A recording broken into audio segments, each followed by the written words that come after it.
Hello everyone, नमस्कार प्यारे विद्यार्थियों, स्वागत करता हूं एक और नए वीडियो में। जैसा कि आप देख सकते हो, चतुर्थ श्रेणी कर्मचारी का ये पेपर लेकर उपस्थित हूं और इस पेपर के अंदर साथियों आज आपको हिंदी ग्रामर के टॉप इंपोर्टेंट प्रश्न करवाने वाला हूं। ये आप देख सकते हो पूरा मॉडल पेपर है आप सभी के सामने हिंदी का। तो यहाँ पे आपको हिंदी के जो इंपॉर्टेंट प्रश्न हैं साथियों वही करवाने वाला हूँ। वीडियो को पूरा देखना, अंत तक देखना। चैनल पे पहली बार विजिट करें तो सब्सक्राइब कर लेना। देखो आपके सामने प्रश्न पूछा गया है कि निम्न में से कौन सा शब्द है जो विसर्ग संधि का उदाहरण नहीं है। तो यहाँ पे धनुर्वेद हो गया, बी आपका तपोवन हो गया, सी संचल और डी आपका सरोज। प्यारे विद्यार्थियों, इस तरह के क्वेश्चन पूछे जाते हैं पेपर के अंदर और आपको पढ़ के आंसर देना होता है। तो इस क्वेश्चन का आंसर देना है सभी विद्यार्थियों को। जो कि सवाल है कि विसर्ग संधि का उदाहरण नहीं है। तो यहाँ पे देखो, धनुर्वेद की बात करें तो धनुर्वेद के अंदर आपका विसर्ग संधि होगी, है शायद, और तपोवन के अंदर भी है और सरोज के अंदर भी है। तो यहाँ पे विसर्ग संधि का उदाहरण नहीं है, तो वो है साथियों यहाँ पे चंचल। कौन सा हो जाएगा यहाँ पे? सी ऑप्शन आप सभी विद्यार्थियों का राइट आंसर हो जाएगा। अगला क्वेश्चन यहाँ पे 27वां पूछा गया, बहुत ही अच्छा सवाल है। देखो, पयोज, पयोज शब्द में संधि है, बताओ भाई पयोज शब्द के अंदर संधि कौन सी हो जाएगी? बताओ। काफ़ी अच्छा है कि व्यंजन संधि है, विसर्ग संधि है, या फिर आपकी गुण स्वर संधि, या फिर अयादि स्वर संधि। बताइए। बहुत ही अच्छा सवाल है। इसका जवाब देना है कि पयोज शब्द के अंदर आपका यहाँ पे संधि कौन सी है। देखो, इसका जो संधि विच्छेद करते हैं तो यहाँ पे पयोद की बात करें, जैसे कि पयोज का जो संधि विच्छेद होता है, यहाँ पे देखो सबसे पहले देखना, जैसे प है, प य करके यहाँ पे हलन दो विसर्ग आएंगे प्लस यहाँ पे ज होगा, है ना। ये इसकी मतलब संधि विच्छेद हो गया, है ना, जिसमें आपका यहाँ पे दो विसर्ग बता रखा है। तो अब यहाँ पे बताओ कि इसके अंदर कौन सी संधि है। तो विसर्ग से विसर्ग संधि हो गई इसमें, है ना। वीडियो पसंद आ रहा हो तो लाइक, चैनल को सब्सक्राइब करते रहना। अगला क्वेश्चन साथियों 28वां। देखो, यहाँ पे निम्न में से कौन सा शब्द है वो विसर्ग संधि प्रक्रिया से निर्मित है। बताइए भाई, विसर्ग संधि प्रक्रिया से निर्मित शब्द यहाँ पे बताना है। काफ़ी अच्छा सवाल है। और विसर्ग संधि जैसे आविष्कार है, युधिष्ठिर है, परिष्कृत है और सुष्मिता है। जैसे यहाँ पे आविष्कार जो शब्द है साथियों वो आपका क्या है? विसर्ग संधि से निर्मित है। कैसे भाई? यहाँ पे मैं बता देता हूँ। जैसे कि आविष्कार की बात करें यहाँ पे, तो जैसे आ हो गया, आ वी, है ना, आ वी, जैसे यहाँ पे दो विसर्ग आ गया प्लस यहाँ पे आपका हो जाएगा कार। ठीक है। तो आविष्कार के अंदर यहाँ पे दो विसर्ग आ गए, यानी कि विसर्ग संधि से निर्मित है, और ए ऑप्शन यहाँ पे आप सभी विद्यार्थियों का राइट आंसर हो जाएगा यहाँ पे। इसी तरह में अगला प्रश्न पूछा गया कि व्यर्थ शब्द में किन वर्णों की संधि हुई है। तो व्यर्थ शब्द साथियों सबसे पहले देखना है यहाँ पे, व्यर्थ के अंदर किन शब्दों की संधि हुई है। देखो, व्यर्थ के अंदर वी होता है, ठीक है, वी प्लस अर्थ क्या होता है यहाँ पे? वी प्लस अर्थ। अब यहाँ पे व्यर्थ हो रहा है, इसमें किन शब्दों की संधि हुई है? वी प्लस और अ, यानी कि यहाँ पे बताना, ध्यान रखना भाई, यहाँ पे ई प्लस अ की जो वर्णों की संधि हुई है, और ए ऑप्शन क्या है आप सभी विद्यार्थियों का राइट आंसर हो जाएगा। इसी क्रम में अगला क्वेश्चन 30वां पूछा गया कि जैसे समुद्रों की जो समुद्रोमी है, तो इसका जो सही संधि विच्छेद क्या होगा। बताओ भाई, समुद्रोमी का संधि विच्छेद क्या होगा। बताइए मेरे प्यारे साथियों, बहुत ही अच्छा सवाल है। और इसका जो सही संधि विच्छेद होता है वो है भाई समुद्र। समुद्र प्लस उर्मी जो होता है वो आपका क्या है? सही संधि विच्छेद हो जाएगा। बी ऑप्शन क्या है आप सभी विद्यार्थियों को राइट आंसर करना है। अगला देखो, यहाँ पे क्या है? देव्यर्थ शब्द को पढ़ लो। यहाँ पे देव्यर्थ का जो संधि विच्छेद होता है वो क्या होता है। तो देव्यर्थ का प्यारे विद्यार्थियों संधि विच्छेद होता है वो यहाँ पे आपको देखना है। देव्यर्थ का जो संधि विच्छेद होता है साथियों, ध्यान रखना, देवी प्लस अर्थ होता है। क्या होता है? देवी प्लस अर्थ, जो कि आपका क्या है? ए वाला ऑप्शन है। और यहाँ पे जैसे देव्यर्थ के अंदर हमेशा ई प्लस अ क्या है यहाँ पे? जैसे इधर से ई हो गया, है ना, इधर से अ, इन दोनों का मिलान हुआ है, और यहाँ पे आपका क्या है? यण संधि है। यण संधि है, ये ध्यान रखना। यहाँ पे काफ़ी अच्छा सवाल है, एग्जाम के अंदर पूछा जा सकता है। ठीक है। अगला क्वेश्चन 32 है, निम्न में से किस शब्द की जो संधि सही नहीं है। तो कौन से शब्द की जो संधि है वो सही नहीं है प्यारे विद्यार्थियों। 32 क्वेश्चन है, काफ़ी अच्छा प्रश्न है, इंपॉर्टेंट प्रश्न है, एग्जाम के अंदर आपका हुबहू ये सवाल आ सकता है। जैसे कि यहाँ पे न प्लस इति का नेति राइट है, करेक्ट है, और शीत प्लस ऋतु शीत ऋतु, ठीक है, ये भी सही है। अगला मात्र प्लस ईसा मातृषा, ये भी करेक्ट है। जैसे यहाँ पे देख सकते हो आप, जगन, जगन प्लस नाथ जगन्नाथ, ये थोड़ा गलत है भाई। जगत प्लस नाथ होता है ना सी वाला, तो ये क्या है, इसमें संधि सही नहीं है। जैसे कि यहाँ पे इसका जगन नहीं होके यहाँ पे होता भाई जगत, त हलंत होगा और जगत प्लस नाथ होता है यहाँ पे, है ना। यहाँ पे जगन न दे रखा है तो वो गलत है। और इसमें जगत प्लस नाथ के अंदर हमेशा साथियों यहाँ पे व्यंजन संधि होगी, ये ध्यान रखना इसमें जगन्नाथ के अंदर, ठीक है। व्यंजन संधि यहाँ पे ध्यान रखना सभी विद्यार्थी, एग्जाम के अंदर पूछा जाएगा।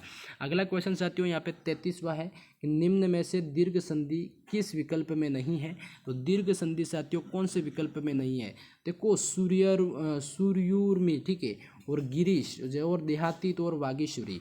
बताओ भाई यहाँ पे किस शब्द के अंदर आपकी दीर्घ संधि इस विकल्प में नहीं है, तो कौन से अंदर नहीं है। देखो यहाँ पे 3 विकल्प ऐसे हैं जिसमें आपकी जो दीर्घ संधि है ना, जैसे कि यहाँ पे उर्मी यहाँ पे भी है, और जैसे गिरीश के अंदर भी है, देहातीत के अंदर भी है, और यहाँ पे वागी प्लस है ना ये वागीश्वरी, इसमें साथियों आपकी क्या है दीर्घ संधि नहीं है। देखो यहाँ पे वाक क्या है, वाक प्लस ईश्वरी, वाक प्लस ईश्वरी के अंदर आपकी कौन सी संधि होती है साथियों, इसमें हमेशा व्यंजन संधि होती है। कौन सी होती है, व्यंजन संधि, ये ध्यान रखना, ठीक है। इसमें दीर्घ संधि पूछा है तो इसमें नहीं है। अगला क्वेश्चन यहाँ पे 34वां पूछा गया कि जैसे सिंद्रूप शब्द है उसका सही संधि विच्छेद क्या होगा। बताओ भाई सिंद्रूप शब्द का जो सही संधि विच्छेद होता है वो क्या होगा। बहुत ही अच्छा सवाल है। चिद प्लस रूप नहीं, सिंद्रूप नहीं होगा, चित्त प्लस रूप नहीं, ये भी नहीं है, और चिद प्लस रूप ये भी नहीं है। जैसे यहाँ पे चित्त हलंत होगा और रूप होगा, जैसे कि ये आपका क्या है, इसका संधि विच्छेद रूप है, और सिंद्रूप आपका डी ऑप्शन प्यारे विद्यार्थियों यहाँ पे राइट आंसर करेक्ट हो जाएगा। अगला क्वेश्चन यहाँ पे 33वां पूछा गया कि जैसे चतुर्मास शब्द है उसका जो संधि विच्छेद वो आपको यहाँ पे क्या होगा वो बताना है। चतुर्मास के अंदर साथियों, चतुर्मास के अंदर हमेशा ध्यान रखना चतुहु प्लस मास होगा। कौन सा होगा, चतुहु प्लस मास, जो कि बी ऑप्शन यहाँ पे आपका करेक्ट संधि विच्छेद है। अगला जो क्वेश्चन यहाँ पे पूछा गया भाई 36, निम्न में से किस शब्द में जो उपसर्ग और प्रत्यय का प्रयोग नहीं है। अब यहाँ पे बताना है कि उपसर्ग और प्रत्यय का यहाँ पे प्रयोग नहीं हुआ है, तो वो शब्द को बताना है 36 का। देखो यहाँ पे बहुत ही अच्छा सवाल है, एग्जाम के अंदर आपके हुबहू ये सवाल देखने को मिल सकते हैं। और यहाँ पे किस शब्द के अंदर आपका यूज़ नहीं हुआ है उपसर्ग और प्रत्यय का, है ना। तो यहाँ पे जो सवाल है 36 का, देखो दरिंदा हो गया, बेवकूफ़ हो गया, बेलचा हो गया, और मचालसी हो गया। बताओ यहाँ पे किस शब्द के अंदर यूज़ नहीं हुआ है, तो इसका बताना आंसर, ठीक है। चातुर्मास शब्द जैसे ये यहाँ पे यूज़ नहीं हुआ है, जिसमें बेलचा शब्द है, जिसमें आपका क्या है यहाँ पे प्यारे विद्यार्थियों उपसर्ग और प्रत्यय दोनों का यूज़ नहीं हुआ है। बाकी दरिंदा के अंदर भी आपका उपसर्ग प्रत्यय है, बेवकूफ़ और मचालसी के अंदर भी है, तो सी ऑप्शन यहाँ पे राइट करना है। अगला क्वेश्चन देखो, जैसे अभी जो उपसर्ग है ये किस अर्थ में प्रयुक्त हुआ है। अभी उपसर्ग की बात कर रहे हैं, तो बताओ ये अपवाद के अंदर, विपरीत के अंदर, नीचा, बुरा, हीन, या कि सामने, पास, विशेष, या फिर पीछे या समान। बताओ भाई यहाँ पे अभी जो उपसर्ग है किस अर्थ में प्रयुक्त हुआ है। तो अभी उपसर्ग की बात करें तो साथियों ये आपके सामने, पास और विशेष, इन तीनों शब्दों के अर्थ में प्रयुक्त हुआ है, और बी ऑप्शन यहाँ पे क्या है आप सभी विद्यार्थियों का राइट आंसर हो जाएगा। अगला जो सवाल है देखो, अनगढ़ क्या है, अनगढ़ में जो मूल शब्द है वो बताना है।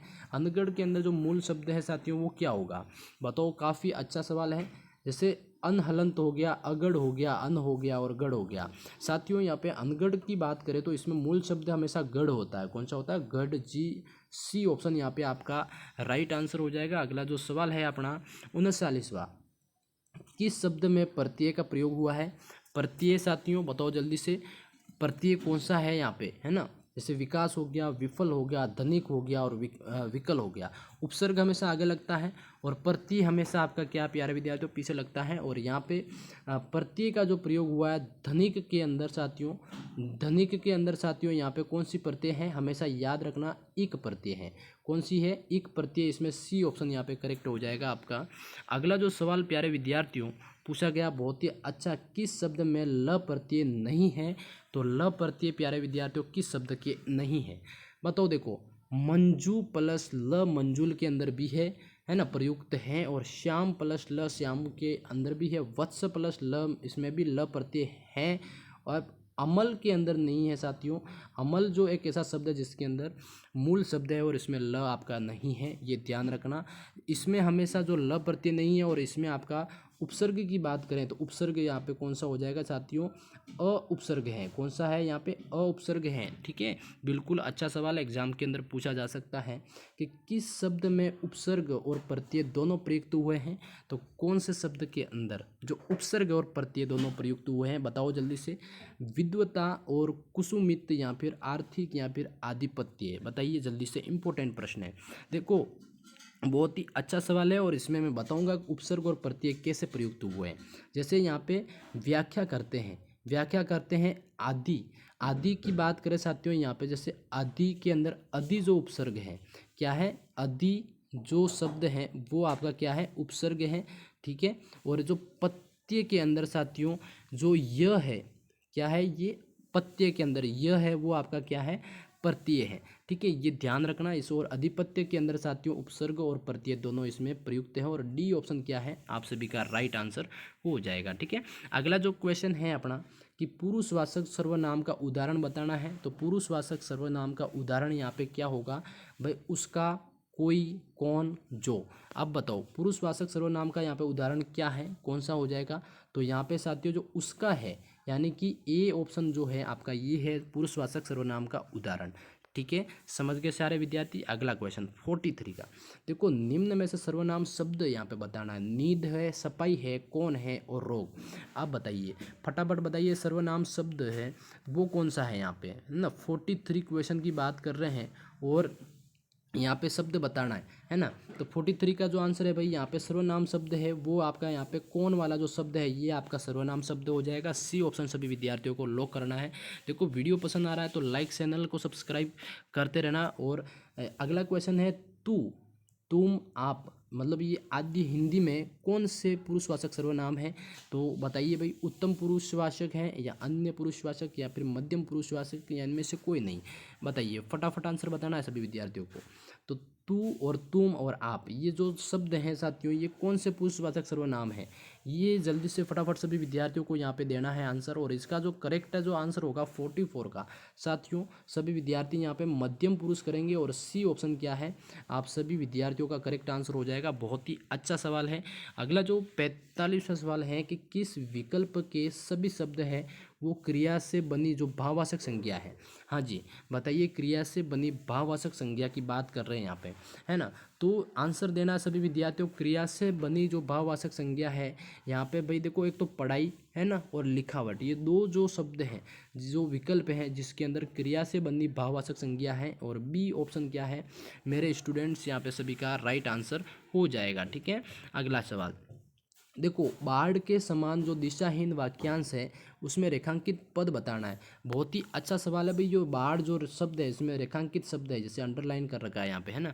तो उसके समान दिशाहीन वाक्यांश में जो रेखांकित पद है वो संज्ञा है, सर्वनाम है, क्रिया है या विशेषण है। जल्दी से इसका जवाब देना है आप सभी विद्यार्थियों को। 2 मिनट रुक जाओ। और इसका जवाब आंसर है संज्ञा, सर्वनाम और क्रिया विशेषण। बहुत ही अच्छा सवाल है। 46 का जो आंसर होगा बहुत ही अच्छा सवाल है। और बाढ़ के समान दिशाहीन मतलब वाक्यांश में जो रेखांकित पद है वो क्या है, वो है आपकी संज्ञा। ठीक है, ये ऑप्शन यहाँ पे सभी विद्यार्थियों का, प्यारे विद्यार्थियों सभी का राइट आंसर हो जाएगा। और अगला जो सवाल है अपना कि शास्त्री जी जो भारत के यशस्वी प्रधानमंत्री थे, यानी कि शास्त्री के नीचे यहाँ पे अंडरलाइन दे रखा है। और रेखांकित शब्द में संज्ञा कौन सी है आप बताना। बताओ, जातिवाचक है, भाववाचक है, व्यक्तिवाचक है या फिर समूहवाचक है। भाई देखो, शास्त्री जी एक भारत के यशस्वी प्रधानमंत्री थे, ये सही बात है। और इसमें अंडरलाइन जो शब्द है वो क्या है, वो एक आपका शास्त्री जी से आशय मतलब लाल बहादुर शास्त्री, है ना। और भारत के प्रधानमंत्री रहे। और इसके अंदर साथियों व्यक्तिवाचक संज्ञा है, क्या है, सी ऑप्शन यहाँ पे आपको राइट आंसर कर देना है। बहुत ही अच्छा सवाल है। इस तरह के सवाल आपके बनते हैं पेपर के अंदर। ठीक है, अगला क्वेश्चन 48वां है कि जैसे एग्रीमेंट है, इसका जो समानार्थी हिंदी शब्द क्या होगा। तो एग्रीमेंट का जो समानार्थी शब्द होगा साथियों करार होगा, या फिर बंद पत्र, या फिर निविदा, या फिर संविदा। बताइए भी, बहुत ही अच्छा सवाल है। 48वें क्वेश्चन की बात करें, एग्रीमेंट का मतलब होता है साथियों करार। क्या होता है? एक प्रकार का करार हिंदी शब्द है और ए ऑप्शन यहाँ पे सभी विद्यार्थियों का राइट हो जाएगा। 49 क्वेश्चन की बात करें तो देखो, साक्ष्य या गवाही यानी कि सबूत या गवाही, साक्ष्य के लिए जो अंग्रेजी उपयुक्त शब्द यहाँ पे बताना है। देखो व्याकरण के अंदर इस तरह के सवाल भी आ रहे हैं, इस बार ध्यान रखना, ठीक है। तो इसके लिए जैसे एस्टिमेट हो गया है, प्रेजेंट हो गया, या फिर जैसे एविडेंस हो गया है ना, जैसे एग्जैम्प्ट हो गया। तो अब यहाँ पे जैसे साक्ष्य या गवाही के लिए साथियों अंग्रेजी शब्द क्या होगा इसके लिए साथियों? एविडेंस। क्या कहते हैं भाई? सबूत लाओ, एविडेंस लाओ, है ना। सी ऑप्शन यहाँ पे आपका विद्यार्थियों राइट आंसर हो जाएगा। अब अगला जो सवाल है कि निम्न पारिभाषिक शब्दावली में असुमेलित बताना है 50वें क्वेश्चन की। तो 50वें क्वेश्चन की बात करें साथियों यहाँ पे, जैसे कि निम्न शब्दावली में सुमेलित असुमेलित बताना है, ठीक है।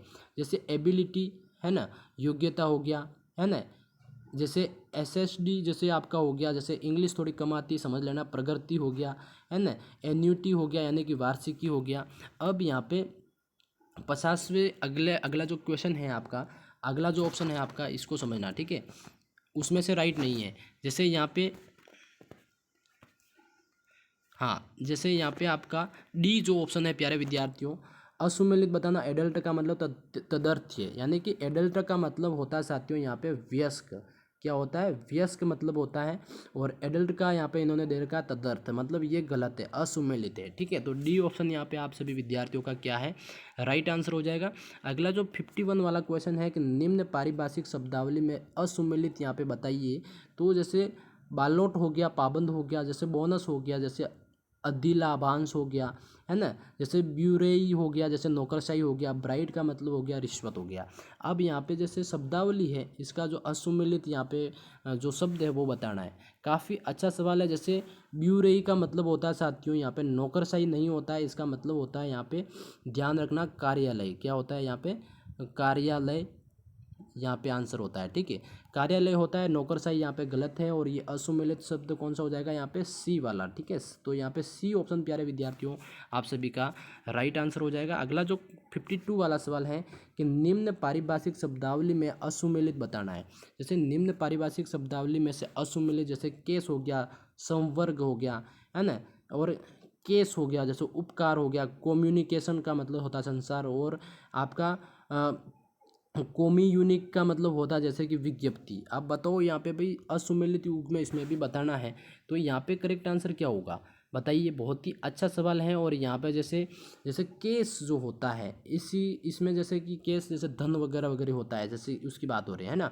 जैसे केस, सॉरी, धन की बात नहीं हो रही। जैसे केस यानी कि कोर्ट में, जैसे जेल में केस हो गया, मामला जैसे कह सकते हैं अपन, क्या कहते हैं? मामला, ठीक है। मामला यहाँ पे हो सकता है। संवर्ग आपका यह गलत है। जैसे कि आपका ए ऑप्शन यहाँ पे विद्यार्थियों राइट आंसर हो जाएगा। सभी विद्यार्थियों को करेक्ट करना है, ठीक है। अगला जो 53 वाला सवाल है, जैसे निम्न पारिभाषिक शब्दावली में इसमें भी असुमेलित बताना है। तो यहाँ पे जैसे डिस्ट्रीकेशन जैसे कि ध्वंस हो गया, है ना। डेबेनेचर जैसे कि आपका ऋण पत्र हो गया, ड्राफ्टिंग जैसे कि आलेखन हो गया, है ना। डेलीमेशन जैसे कि आपका सीमांकन हो गया। देखो थोड़ा इंग्लिश वीक है, समझ लेना सभी विद्यार्थी। और 53 का जो आंसर है यहाँ पे बहुत ही अच्छा है, जैसे असुमेलित है। जैसे कि यहाँ पे डेलीमेशन, है ना, डेलीमिशन जैसे कि सीमांकन जो दे रखा है ये गलत है। इसका जो सही अर्थ होगा साथियों, ये आंसर होगा यहाँ पे क्या है? परिसीमन होगा यहाँ पर करेक्ट आंसर। तो डी ऑप्शन यहाँ पे प्यारे विद्यार्थियों आपको राइट करना है यहाँ पे, ठीक है, डी वाला। अगला जो क्वेश्चन है अपना यहाँ पे जैसे पूछा गया कि 54 जैसे इंटेंसिव जो शब्द दे रखा है इसका उपयुक्त हिंदी अर्थ कौन सा है? तो इंटेंसिव का जो उपयुक्त हिंदी अर्थ साथियों यहाँ पे बताना है। काफ़ी अच्छा है। जैसे उकसाना हो गया, है ना, गहन हो गया, द्वेष विद्वेष हो गया, प्रवर्तन हो गया। तो इसमें जो साथियों इंटेंसिव का मतलब होता है यहाँ पे हिंदी अर्थ बताना है, तो उसका मतलब होता है यहाँ पे सी वाला। क्या होता है? इंटेंसिव मतलब किसी के प्रति विद्वेष करवाना। सी ऑप्शन यहाँ पे आपका राइट आंसर हो जाएगा, ठीक है। हाँ, अगला यहाँ पे सवाल अपना लास्ट पूछा गया है कि जैसे फोलियो फैकल्टी क्या है? फोलियो फैकल्टी का जो हिंदी शब्द है वो क्या हो सकता है। तो फोलियो फैकल्टी का जो हिंदी शब्द से बताना, जैसे फोलियो का जैसे मतलब होता है कि पन्ना, क्या होता है, पन्ना, ठीक है। और फैकल्टी का मतलब होता है संकाय। जैसे कि आपका यहाँ पे डी वाला जो ऑप्शन है प्यारे विद्यार्थियों, राइट आंसर हो जाएगा। आशा करता हूँ आज का ये वीडियो हिंदी ग्रामर का क्वेश्चन टॉप इंपॉर्टेंट प्रश्न करवाए अच्छा लगा हो। वीडियो पसंद आया तो लाइक कर देना, चैनल को सब्सक्राइब कर लेना, अपने साथियों में शेयर करना। धन्यवाद।